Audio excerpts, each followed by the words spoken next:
Shalom bien-aimés en Christ Jésus. Nous rendons grâce au Père pour son amour, sa grâce et la conférence internationale des conquérants vainqueurs qui a eu lieu du 29 octobre au 1er novembre à Ouagadougou. Le Seigneur nous a abondamment parlé à travers son serviteur. Dans Jacques, on te dirait là-bas encore, soumets-toi à Dieu, résiste au diable et il s'enfuira. Le diable, on ne peut pas le vaincre autrement que de lui résister et va fuir. Jésus n'a pas tué. Quand Jésus lui a résisté, il a dit que le diable s'éloigna pour un temps favorable. Et le temps favorable est revenu, il est revenu. On dit, résister dans les mauvais jours. Dans les jours où il y a un combat, tu veux résister, il dit, prends toutes les armes. Résister. Deuxième verbe, tenir ferme. Troisième verbe, après avoir tout surmonté. Résister. 2, surmonter. Quand tu as surmonté, tu vas tenir ferme. Voilà le combat. Chaque combat spirituel, résister, surmonter et tenir ferme. Dans le cadre de la victoire de Jésus. C'est pas Jésus a vaincu que tu veux faire ça. Sinon, le caractère de Satan, on ne lui résiste pas. On dit qu'il égorge les gens, il tue les gens. Mais comme Jésus a vaincu là, il a enlevé ces choses. Toi, ça te permet de résister, de surmonter et de tenir ferme. C'est ça le combat spirituel. Le vrai combat spirituel, le chrétien de la nouvelle création, le conquérant vainqueur. Amen.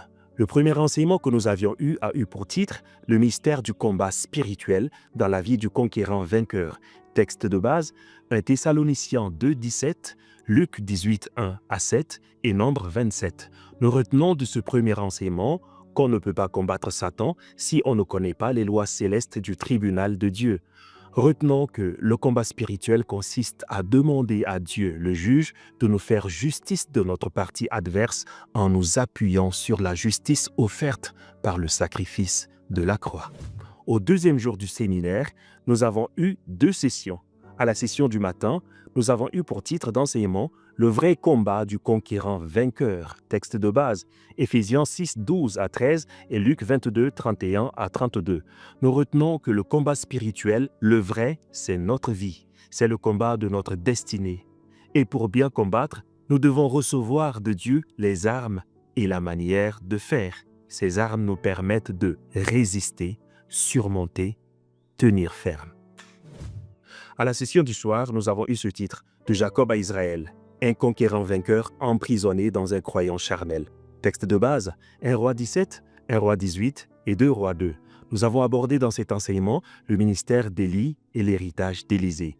Nous avons appris qu'Élie a été élevé parce qu'il avait à cœur de voir ce que Dieu ferait dans le pays. Il avait compris qu'un père spirituel peut envahir une nation des gens comme lui, qu'il peut les reproduire comme lui, et pour cela, il a mis une école de ministère en place comprenant la classe Gilgal, école de la circoncision du cœur, de la nouvelle naissance, la classe Bethel, lieu où la rencontre avec Dieu devient réelle, la classe Jéricho, niveau de combat contre les forteresses, et la classe Jourdain, l'école de la foi, qui donne suite à une révélation de la destinée. Élisée, quant à lui, a reçu l'héritage du ministère car il a été fidèle jusqu'à la fin. Tu es un conquérant vainqueur, mais limité dans ton règne sur terre. Que faire? C'est notre titre d'enseignement à la session du matin au 3e jour de la conférence. Texte de base, Genèse 31, 30 à 32, Exode 2, 2, Jean 8, 32, Osée 4, 6 et Psaume 119, 130. Nous avons appris que les limites des conquérants vainqueurs sont dues à la question de fondation, de réclamation, de noms et des accords cachés. Mais Dieu nous donne la responsabilité dans ces situations de savoir comment nous libérer. Pour cela, il faut avoir la révélation qui éclaire et qui peut mettre à nu les limites que nous avons et qui ne nous permettent pas d'avancer. En ce qui concerne la question des accords cachés, s'il y en a eu, nous devons les dénoncer, y renoncer et les remplacer à partir de l'œuvre achevée de Christ. À la session du soir, nous avons été enseignés sur comprendre la puissance transformationnelle de la parole de Dieu dans la manifestation de la destinée. Texte de base, Genèse 25, 20 à 34, Proverbes 10, 22, Genèse 28, 10 à 20 et Actes des Apôtres 2, 17 à 18. Nous retenons que Dieu parle toujours et il a déjà parlé sur la vie de chacun d'entre nous, bien avant notre naissance. Amen. Avant même que nous soyons dans le sein de notre mère, et même bien plus tôt dans le ciel, les jours de nos vies, de notre vie, étaient déjà inscrits. Nous ne devons donc pas jouer avec notre destinée, ni courir après des choses vaines, car Dieu n'a pas prévu de petite destinée pour nous. Chacun reçoit une part, un appel et une bénédiction qui viennent directement de lui. Et pour connaître et comprendre cette destinée, nous devons apprendre à consulter Dieu comme Rebecca l'a fait.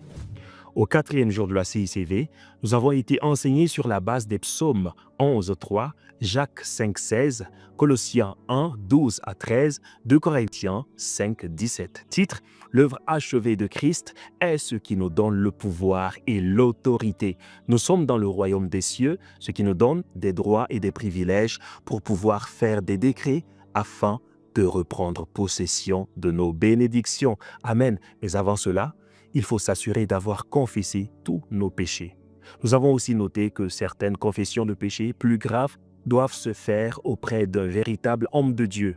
Si nous ne confessons pas tous nos péchés, le diable aura encore un droit légal sur nous et cela peut bloquer la manifestation de la faveur surnaturelle divine. Et voici la citation que nous retenons de la CICV.